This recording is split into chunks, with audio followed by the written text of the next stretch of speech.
Welcome back, everyone. Thank you all so much for joining me today. We're going to start broadening our horizons a little bit here. As you know, I started this channel months ago so I could start learning about world history, different countries, different cultures, foods, everything like that. And I've been loving it so far, but we've mainly been focusing on a lot of European countries and New Zealand. And I'm still going to keep focusing on them. I'm still going to keep making a lot of videos on them and dive into all the other European countries as we go. But I wanted to dip into some Asian culture now, you know what I mean? I wanted to try something a little different, a little outside the box for me. So today we're starting with Japan, and I chose Japan for a handful of reasons. I'm a little bit more familiar with Japan. Obviously, I learned about some of it in World War II, but I've also got some media stuff. I played the Ghost of Tsushima video game. It was a blast. My favorite franchise, Assassin's Creed, is getting released a game set in Japan.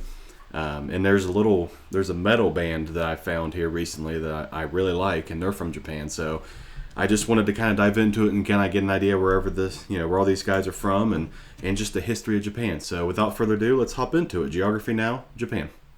This is one country I barely have to introduce you to. Let's just get it over with. Sushi, geishas, karate, temples, ramen, anime, sumos, weird stuff, weird cosplay, poison fish, and I'm not even gonna ask about that. Dewa, ikimashou! It's time to learn geography now! Hey everybody, I'm your host Barbs. We have reached the land of the rising sun, Asia's island powerhouse, and home to a culture that I'm sure you've heard of. Let's just jump into it. Japan, you have such a story behind you. First of all, Japan is located right off the east coast of the Asian continent between the Pacific Ocean and the Sea of Japan, stretching all the way from the Sea of Okhotsk in the north with the East China Sea to the south. The country is divided into 47 prefectures, each with incredibly beautifully minimalistic... Okay, I've heard that in a game, and I'm assuming it's very similar to what we would consider states here. I'm assuming, even though it is technically, it's one big country, I'm assuming it's very similar to what we would call states. Style flags. The prefectures are divided into 4 different categories: Ken, To, Fu, and Do. The first level, Ken, Ken, refers to the 43 plain prefectures. Then you have To, which means something like metropolis, and this category only applies to Tokyo City. Fu refers to the urban... Holy cow, that is Tokyo? Holy cow, I knew it was big, but I didn't know it was that big. Prefectures, which applies only to the cities of Osaka and Kyoto. And finally, Do, which is a unique category translating to something like circuit, and it applies to all of Hokkaido in the north. Speaking of which, Tokyo, Japan's capital, is the largest city in the world with its greater metropolitan area, including Kanto, containing about 37 million people. That's more than the entire population of Canada. However, Tokyo is kind of like 23 smaller cities all smashed into one, divided into units called wards. And the closest thing to a capital one would probably be Chiyoda, where the emperor, prime minister, and supreme court are located. After the greater Tokyo Kanto region, you have the next largest cities, Osaka and Nagoya, coming in at third. Keep in mind, about 90% of people in Japan live in cities, and the vast majority on Honshu and Kyushu. The busiest airports, of course, being Tokyo's 2 twins, Haneda, which is actually in Tokyo, and Narita International, which is like an hour-and-a-half drive away outside of Tokyo. Then you have Osaka's Kansai International Kicks. and Fukuoka International on Kyushu. Gotta keep it clean, Keith. Speaking of which, Japan is made up of about 6,850 islands, but about 97% of the land is made up of 4 main islands: Honshu, Kyushu, Shikoku, and Hokkaido. South of the main 4, you have the Ryukyu island chain, which extends just south of Kyushu, partially making up the Okinawa prefecture. You've probably heard of Okinawa. It's where Uma Thurman got that sword that she used to kill Lucy Liu. It's also where these 2 islands...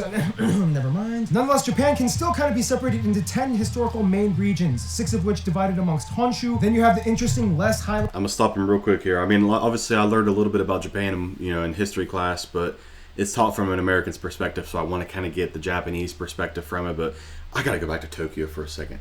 I had no idea it was that big. I mean, I actually didn't even know it was the biggest city in the world. I knew it was big. I knew it was up there. I knew it had a lot of people, but I had no idea it was that big. That's absolutely insane. Kuro Island dispute with Russia in the north. Basically, Russia administers all of them, but Japan claims these 2 islands closest to Hokkaido, Iturup or Etorofuto, and Kunashir or Kunashiri, which is only like less than 10 miles away from Hokkaido. On a clear day, you can even see it from the coast, but it's like, nope, Russia. They even have a statue of Lenin. The Russians and Japanese have kind of had a long dispute over this area. At one point, Japan even tried to take over all of Sakhalin in the 1800s. Then you have the Dokdo Takeshima Island dispute between them and South Korea. To this day, South Korea has a patrol building built on the island, and they fiercely guard it. it. And finally, you have Okinotorishima, which is probably the loneliest place in Japan, as a shallow reef in the middle of the ocean. It looks like it's trying so hard to become an island, complete with 3 helipads and a research station. There's no diplomatic dispute, but rather a dispute within the UN on whether or not it qualifies as land for an exclusive economic zone in the ocean. Phew, okay, alright, that kind of took forever. Getting around in Japan is incredibly easy, often touted as having the best public transportation system in the world. They have Really? highways and trains everywhere, even one that cuts through an office bullet building, train. as well as the Shinkansen bullet train system that can get you to virtually every corner of Honshu and Kyushu, as well as the bottom tip of Hokkaido, but not Shikoku. If you want to go to Shikoku, you have to take the slower local Seto Ohashi line across the Seto Bridge. Yeah, Shikoku is kind of like the runt of the litter in Japan. Basically, Japan is like one big massive machine, constantly running and moving with flashing neon lights, vending machines, and robots and everything. Everything! Even the garbage cans have cartoons everywhere. Anyway, some notable places of interest might include Tokyo Skytree, the second tallest building in the world, Miyajima Pagoda, Matsumoto Himeji and Osaka Castle. See, those building designs are awesome. I mean, you guys know. If if you're from my European audience, you guys know how much I love European architecture, and I do. It's still my favorite, but these buildings are awesome. It's the Fushimi Inari Shrine, the Great Buddha Hall, Nakagin Capsule Tower, the Vine Bridges of Iya Valley, the Ramen Museum, so many weird themed restaurants and hot springs, the self-mummified monks of Sokushin Butsu, that hotel run by robots, the Ninja Museum in Iga, Kan Manga Fuchi Lava Buddhas, the restricted access Ise Grand Shrine, the most significant of all Shinto shrines, the Shirakawa Go traditional village, armed with water cannons to protect itself from fires, abandoned theme parks like Greenland and Nara Dreamland, Kochiya Hill with red cypress, and the national treasure Itsukushima Shrine, featured on numerous pieces of art, films, and even banknotes. Now, despite the bustling metropolis regions and skyscrapers, Japan does an incredible job at maintaining its natural integrity. Find out how in...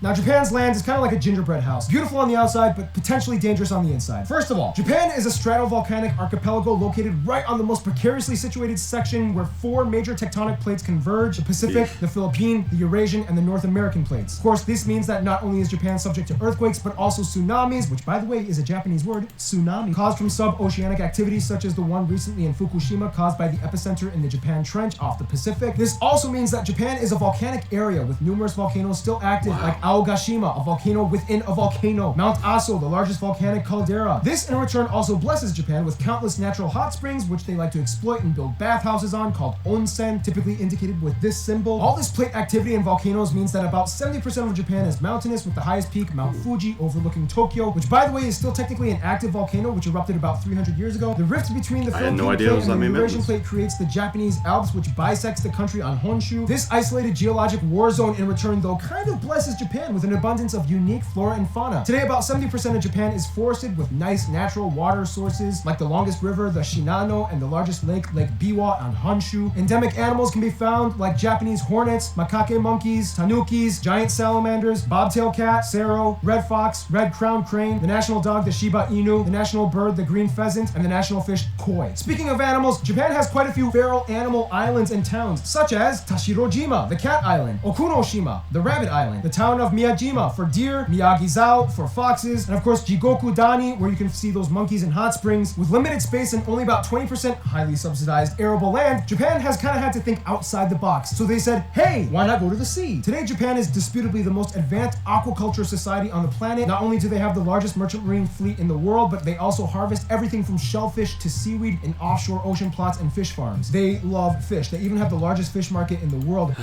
See, you guys know I'm just not a big fish guy.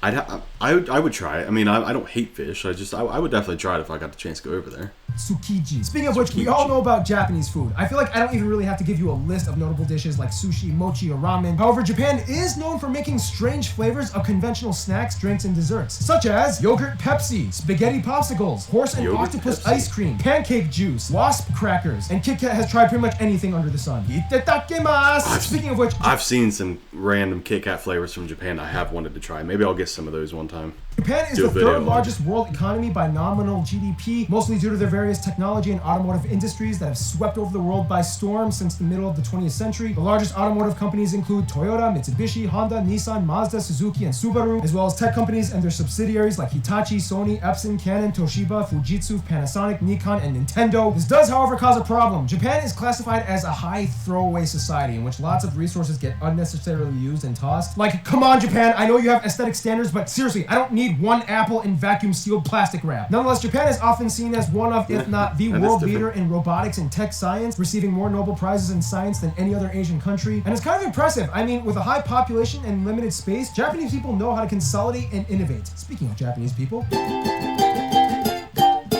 Now, Japanese people are like, you never know what they're gonna come up with next. You know it's probably gonna be a little weird, but you're still gonna be a little interested in it. First of all, the country has about 127 million people and is the 10th most populous country in the world. However, Mexico is getting really close to beating them. The country is incredibly homogenous, with over 98% of the populace identifying as ethnically Japanese. Once again, I had no idea there was that many people in Japan. That's why I'm doing this channel, because I'm learning, but I had no idea there was that many people in Japan.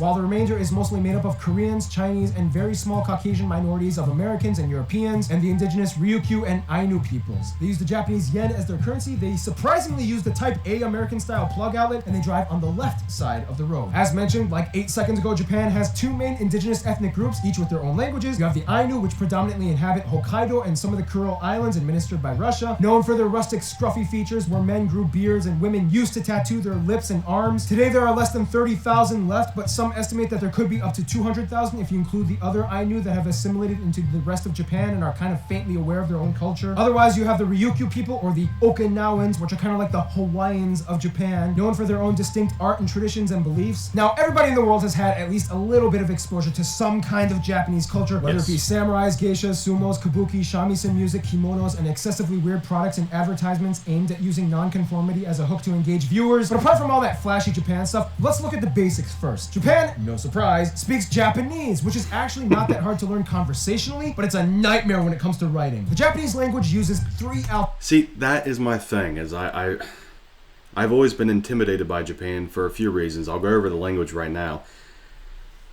The band I told you at the beginning, in the intro, that's what they sing in, is Japanese. And I don't obviously understand the lyrics. I've looked up the English translations of them, and I kind of know what they're saying, even though I don't know. You know what I mean? But the language intimidates the heck out of me. It's something I'd like to learn. It's something I'd like to know, but it intimidates the heck out of me.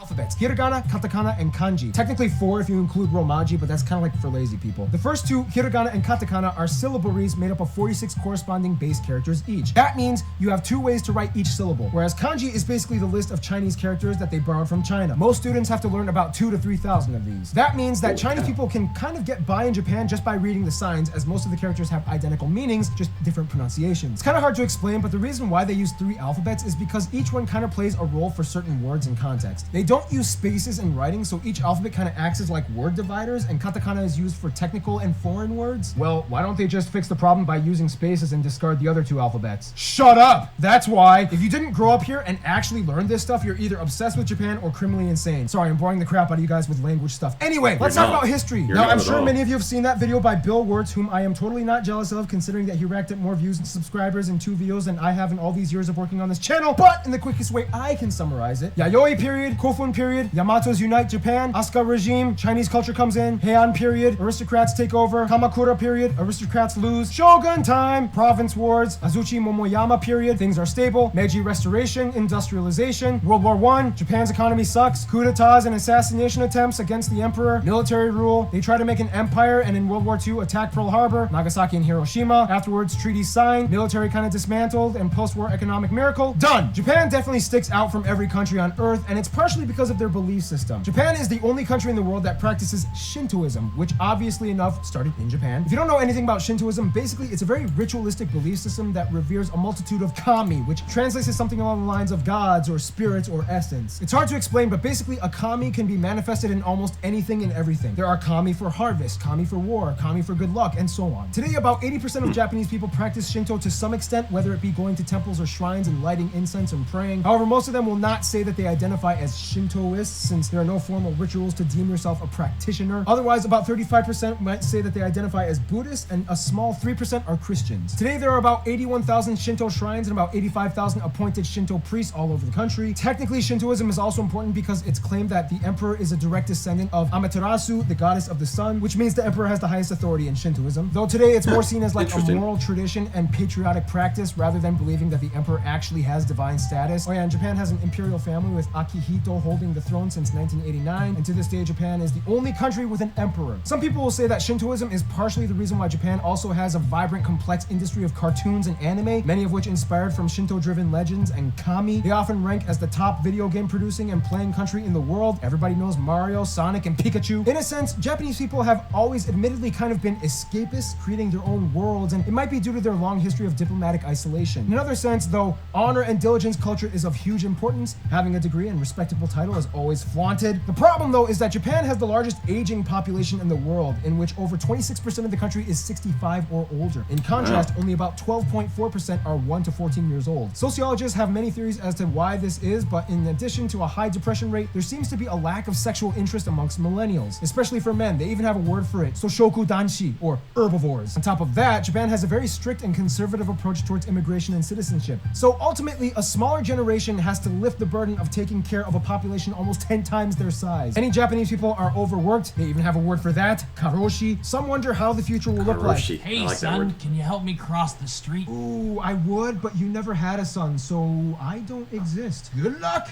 Now you can probably understand why the Japanese are so into building robots. There's so much more we could talk about, like how Japan has a strong history in martial arts, folklore, and regional festivals, but this video is already getting long and I have to cut it down. Some notable people... And to be fair, that's what most of the world knows, you know, is the martial arts and stuff like that. And that's... of Japanese descent might include people like Emperor Hirohito, Fukuzawa Yukichi, Honda Tadakatsu, Kukai, Maeda Toshie, Tokugawa Ieyasu, Murasaki Shikibu, Saifo Takamori, Akira Kurosawa, Hayao Miyazaki, Soichiro Honda, Miyoshi Umeki, Hibari Misora, Rinko Kikuchi, Osamu Danzai, Kei Nishikori, Ayumi Hamasaki, Takeshi Hitano, Masayoshi Son, Akira Toriyama, Sadako Ogata, Taiho Koki, Masako Katsura, Ichiro Suzuki, Hanemori, yeah, Ken Ichiro. Watanabe, Downtown Duo, Ken Watanabe. Kisuke Honda, and Shinji Kagawa. Now, due to their history, Japan has always kind of been like a lone wolf, but over time they learned how to open up. And let's find out how in the last segment.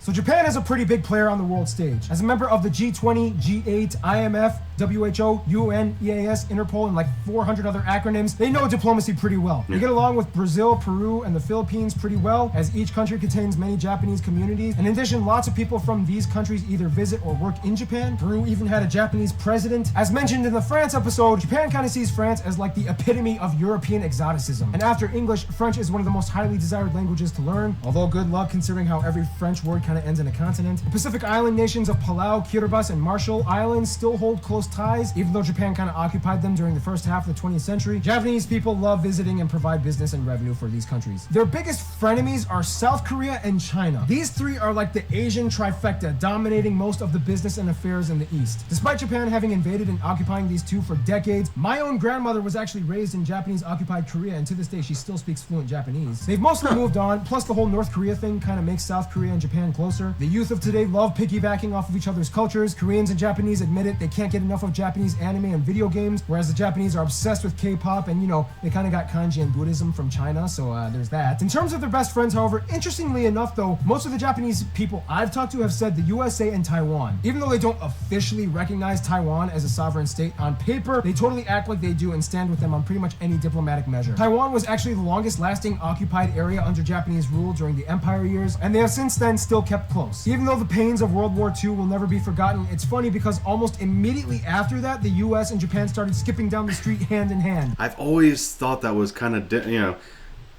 not odd. I like it. I mean, I'm glad that they do, but I always thought it was kind of odd that you just brutalize each other for 4 years and then all of a sudden you're just best friends. The US kind of felt like a duty to make reparations since they were already communities of Japanese Americans, especially That's in Hawaii true, and that's California. fair. My hometown, Los Angeles, has a little Tokyo. So they invested tons of money in Japan after the war, and in the 50s, Japan started booming in every industry. Culture cues were adopted on both sides. McDonald's opened up in Tokyo, 7-Eleven opened up in the US. They love burgers and Chris Evans, and we have nerds living in their mom's basements rewatching every season of Naruto Shippuden with ill-fitting cosplay outfits. In conclusion, the land of the rising sun has always kind of figured that the best way for them to open up to the world was to create their own worlds with wild imaginations driven by technology, yet still beautifully preserving the ancient, vibrant values of their ancestors. Oh, and by the way, this episode was brought to you by Bob Saget's Bear Sharktopus coffee shoes. Watashi wa kohito kutsu ga hoshi. Let's super harassment sandwich. Stay tuned. Jordan is coming up next.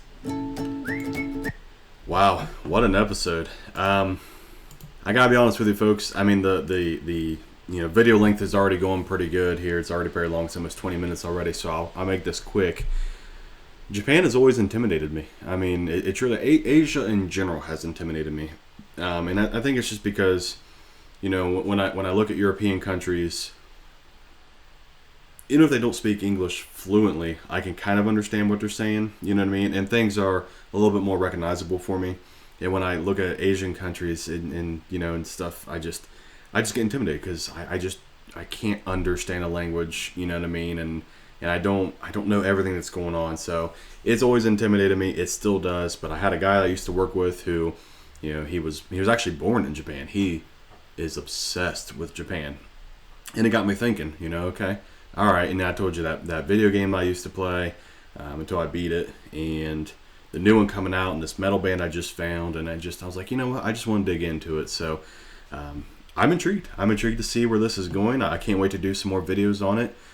If you guys, have either been to Japan and most importantly are Japanese, give me some recommendations down below on some videos to check out. They're going to be a little tough. I got to make sure that there's something I can do that's not copyrighted. So I'm sorry if I can't get to all the recommendations, if you do recommend something. But thank you guys for watching and for being here with me. Leave a like on the video if it's something you enjoyed. And like I said in the comments down below, let me know some things you missed. Give me some recommendations on what I can check out next. But other than that, thank you guys so much for being here, and we'll see you on the next one. Bye, guys.